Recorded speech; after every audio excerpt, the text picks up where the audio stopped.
Halo, perkenalkan, kami mahasiswa S1 Kesehatan Masyarakat Universitas Diponegoro yang beranggotakan Rahmawati Nurfaizah, Feni Aulia, Nur Faris, Ignantia Putri Amanda, Diraya Adani Kiasatina, Irfan Mahendra, Adelia Putri Ramadhani, Dinda Ayu Amalia, Ismi Nur Fajria Safarina, dan Natia Safira Salsabila.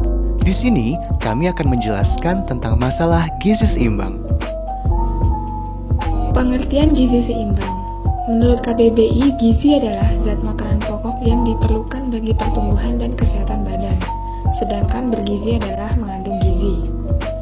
Menurut World Health Organization atau WHO, gizi adalah asupan makanan yang sesuai dengan kebutuhan gizi tubuh. Gizi baik adalah keseimbangan antara asupan makanan dan aktivitas fisik. Sedangkan kurang gizi dapat menyebabkan kekebalan tubuh berkurang, peningkatan kerentanan terhadap penyakit, gangguan perkembangan fisik dan mental, serta mengurangi produktivitas. Menurut Peraturan Menteri Kesehatan Republik Indonesia Nomor 41 Tahun 2014 tentang Pedoman Gizi Seimbang, gizi seimbang susunan pangan sehari-hari yang mengandung zat gizi dalam jenis dan jumlah yang sesuai dengan kebutuhan tubuh, dengan memperhatikan prinsip keanekaragaman pangan, aktivitas fisik, perilaku hidup bersih dan memantau berat badan secara teratur dalam rangka mempertahankan berat badan normal untuk mencegah masalah gizi. Data masalah gizi seimbang pada balita per tahun 2018. Menurut hasil Riskesdas tahun 2018, didapatkan hasil sebesar 17,7% balita dengan gizi buruk dan gizi kurang. Hasil ini lebih besar dibandingkan pada target RPJMN tahun 2019, yaitu sebesar 17%. Selanjutnya, ditayangkan proporsi status gizi pada balita. Berikut ini adalah tabel data grafik proporsi status gizi buruk pada balita tahun 2007, 2013, dan tahun 2018.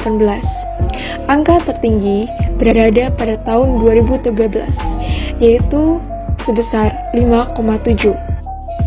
Sedangkan proporsi gizi kurang pada balita tahun 2007, 2013, dan tahun 2018 didapatkan bahwa proporsi tertinggi berada pada tahun 2013, yaitu sebesar 13,9. Ini mengindikasikan bahwa proporsi status gizi buruk dan gizi kurang mengalami kenaikan pada tahun 2007 ke tahun 2013 dan mengalami penurunan menjelang tahun 2018. Selanjutnya, penyebab masalah gizi seimbang pada balita. Ada dua faktor yang dapat menyebabkan terjadinya masalah gizi seimbang pada balita, dan faktor ini sekaligus menjadi faktor penyebab masalah gizi kurang, yaitu ada faktor langsung dan faktor tidak langsung. Terdapat dua faktor langsung penyebab gizi kurang pada anak balita, yaitu faktor makanan dan penyakit infeksi, yang mana kedua faktor ini saling mendorong dan berkaitan satu sama lain. Sebagai contoh, anak balita yang tidak mendapat cukup makanan bergizi seimbang biasanya memiliki daya tahan tubuh yang rendah terhadap penyakit, sehingga mudah terserang infeksi penyakit. Sebaliknya, penyakit infeksi seperti diare dan infeksi saluran pernapasan atas atau ISPA dapat mengakibatkan asupan gizi tidak dapat diserap tubuh dengan baik, sehingga berakibat pada masalah gizi buruk. Dengan demikian, makanan yang dikonsumsi haruslah memenuhi jumlah dan komposisi zat gizi yang memenuhi syarat gizi seimbang. Kedua faktor penyebab langsung tadi dapat ditimbulkan oleh 4 faktor penyebab tidak langsung, yaitu yang pertama, ketersediaan dan pola konsumsi pangan dalam rumah tangga. Yang kedua, pola pengasuhan anak. Yang ketiga, jangkauan dan mutu pelayanan kesehatan masyarakat. Serta yang keempat, ada faktor sosial, ekonomi, dan budaya. Keempatnya, dapat berpengaruh pada kualitas konsumsi makanan dan frekuensi terjadinya penyakit infeksi. Apabila kondisi keempatnya kurang baik, maka dapat menyebabkan masalah gizi pada balita. Gizi seimbang adalah kunci untuk mengoptimalkan tumbuh kembang balita. Memberikan dan menyediakan makanan dengan gizi seimbang adalah hal yang penting. Melalui makanan bergizi, anak dapat tumbuh dan berkembang dengan optimal. Namun, akibat dari berbagai macam hal, makanan dengan gizi seimbang seringkali terabaikan. Adapun dampak masalah gizi seimbang pada balita diantaranya yaitu gizi kurang, gizi buruk, dan gizi lebih. Pertama, gizi kurang adalah keadaan di mana tubuh kekurangan bahan-bahan nutrisi seperti protein, karbohidrat, lemak, dan vitamin yang dibutuhkan oleh tubuh. 4 dampak masalah gizi kurang yang mendominasi di Indonesia yaitu yang pertama, kurangnya energi protein. KEP disebabkan oleh kekurangan makanan sumber energi secara umum dan kekurangan sumber protein. Pada balita, KEP dapat menghambat pertumbuhan, rentan terhadap penyakit, terutama penyakit infeksi, dan mengakibatkan rendahnya tingkat kecerdasan. Yang kedua, ada anemia gizi besi atau AGB. Masalah anemia gizi di Indonesia terutama yang berkaitan dengan kekurangan zat besi atau AGB. AGB pada balita menyebabkan penurunan kemampuan berpikir dan penurunan antibodi sehingga mudah terserang penyakit. Yang ketiga, ada gangguan akibat kekurangan iodium atau GAGI. GAGI dapat menyebabkan pembesaran kelenjar gondok atau tiroid pada anak-anak, menyebabkan hambatan dalam pertumbuhan jasmani maupun mental. Yang keempat, ada kurangnya vitamin A atau KVA, merupakan suatu gangguan yang disebabkan karena kurangnya asupan vitamin A dalam tubuh. KVA dapat mengakibatkan kebutaan, mengurangi daya tahan tubuh sehingga mudah terserang infeksi, dan yang sering menyebabkan kematian khususnya pada anak-anak. Dampak yang kedua yaitu gizi buruk. Gizi buruk adalah keadaan kurang gizi yang disebabkan karena kekurangan asupan energi dan protein juga mikronutrien dalam jangka waktu lama. Dampak gizi buruk pada anak terutama balita yaitu pertumbuhan badan dan perkembangan mental anak sampai dewasa akan terhambat, mudah terkena penyakit ispa dan diare, lalu bisa menyebabkan kematian bila tidak dirawat secara intensif. Dampak yang ketiga yaitu gizi lebih. Status gizi lebih merupakan keadaan di mana jumlah energi yang masuk ke dalam tubuh lebih besar dari jumlah energi yang dikeluarkan serta keadaan di mana terjadi penimbunan jaringan lemak. Dampak dari gizi lebih pada balita diantaranya adalah gangguan jantung dan pembuluh darah, gangguan fungsi paru, gangguan kulit, dan penyakit degeneratif lainnya. Selanjutnya, apa sih 4 pilar gizi seimbang itu? Yang pertama, mengonsumsi makanan yang beraneka ragam. Tidak ada satupun jenis makanan yang mengandung semua zat gizi yang dibutuhkan oleh tubuh untuk menjamin pertumbuhan dan mempertahankan kesehatan. Dengan demikian, kita perlu mengonsumsi makanan yang beraneka ragam untuk melengkapi seluruh zat gizi yang dibutuhkan oleh tubuh. Yang kedua, menerapkan perilaku hidup bersih dan sehat.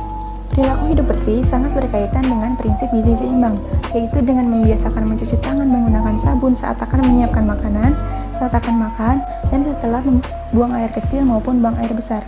Menjaga kebersihan diri dan lingkungan akan meminimalisir terjadinya penyakit akibat lingkungan yang tidak sehat. Lalu yang ketiga adalah pentingnya pola hidup aktif dan berolahraga. Hal ini bertujuan untuk menyeimbangkan antara pengeluaran energi dan pemasukan zat gizi ke dalam tubuh. Lalu yang terakhir adalah menjaga berat badan ideal. Pemantauan badan normal merupakan hal yang harus menjadi bagian dari pola hidup dengan gizi seimbang, sehingga dapat mencegah penyimbangan berat badan dari berat badan normal. 10 pedoman gizi seimbang. 1. Biasakan mengonsumsi aneka ragam makanan pokok. 2. Batasi konsumsi panganan manis, asin, dan berlemak. 3. Lakukan aktivitas fisik yang cukup dan pertahankan berat badan ideal. 4. Biasakan mengonsumsi lauk pauk yang mengandung protein tinggi. 5. Cuci tangan pakai sabun dengan air mengalir. 6. Biasakan sarapan pagi. 7. Biasakan minum air putih yang cukup dan aman. 8. Banyak makan buah dan sayur seperti wortel, brokoli, pisang, stroberi, dan lain-lain. 9. Biasakan membaca label pada kemasan pangan. 10. Syukuri dan nikmati aneka ragam makanan. Itulah 10 pedoman gizi seimbang. Selanjutnya, ada cara mengatasi masalah gizi seimbang pada balita. Yang pertama, revitalisasi posyandu dalam meningkatkan cakupan penimbangan balita. Yang dimaksud di sini yaitu kegiatan untuk menghidupkan atau menggiatkan kembali pada posyandu di tiap-tiap daerah. Kedua, penyuluhan dan pendampingan. Penyuluhan dan pendampingan ini dimonitoring oleh kadar posyandu bersama dengan petugas puskesmas. 3. Pemberian ASI eksklusif. ASI sangat penting diberikan pada saat 6 bulan pertama sejak kelahiran. Ini hanya ASI. Karena ASI mengandung nutrisi lengkap yang diperlukan anak-anak untuk tumbuh kembang secara optimal. Keempat, pemberian makanan pendamping ASI atau MPASI. Karena selama 6 bulan hanya diberi ASI saja, maka setelah 6 bulan bayi perlu diberikan makanan pendamping selain ASI supaya kebutuhan bayi tetap terpenuhi.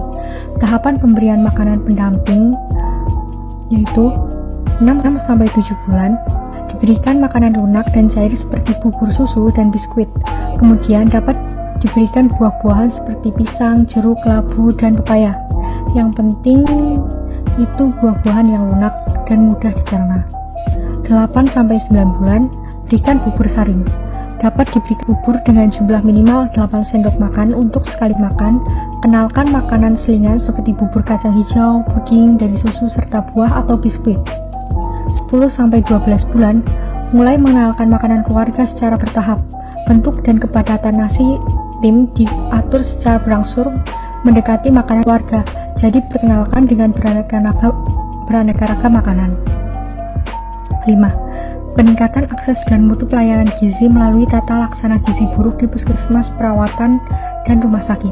Hal ini berkaitan dengan adanya revitalisasi posyandu, sehingga jika ada bayi yang memang mulai terlihat tanda-tanda gizi buruk, dapat segera mendapatkan penanganan serta dilakukan pendampingan dari petugas puskesmas secara intensif. 6.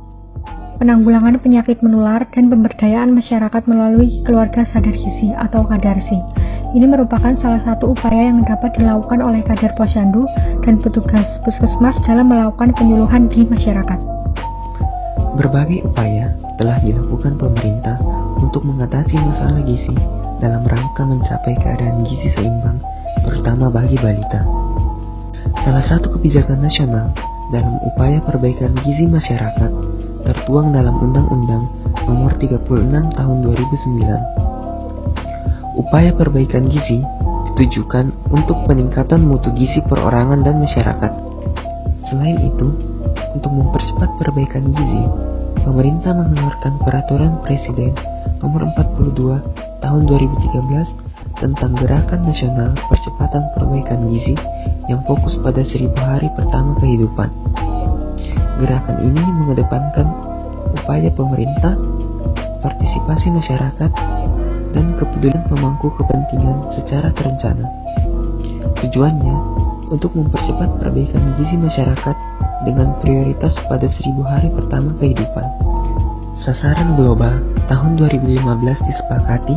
Pertama, menurunkan proporsi anak balita yang stunting sebesar 40%. Kedua, menurunkan proporsi anak balita yang menderita kurus kurang dari 5%. Ketiga, menurunkan proporsi anak yang lahir dengan berat badan rendah sebesar 30%. Keempat, tidak ada kenaikan proporsi anak yang mengalami gizi lebih. Kelima, menurunkan proporsi ibu usia subur yang menderita anemia sebanyak 50%. Keenam, meningkatkan prosentase ibu yang memberikan ASI eksklusif selama 6 bulan, paling kurang 50%. Untuk mencapai sasaran ini, pemerintah Indonesia melalui Rencana Pembangunan Jangka Menengah Nasional atau RPJMN tahun 2015 hingga 2019, Kemenkes memfokuskan 4 program prioritas, yakni percepatan penurunan kematian ibu dan bayi, perbaikan gizi khususnya stunting, penurunan prevalensi penyakit menular, dan penyakit tidak menular. Pada tahun 2013 hingga 2018, pemerintah Indonesia juga bekerja sama dengan pemerintah Amerika Serikat melaksanakan kegiatan perbaikan gizi melalui dana hibah Millennium Challenge Corporation atau MCC untuk menurunkan angka gizi buruk dan stunting.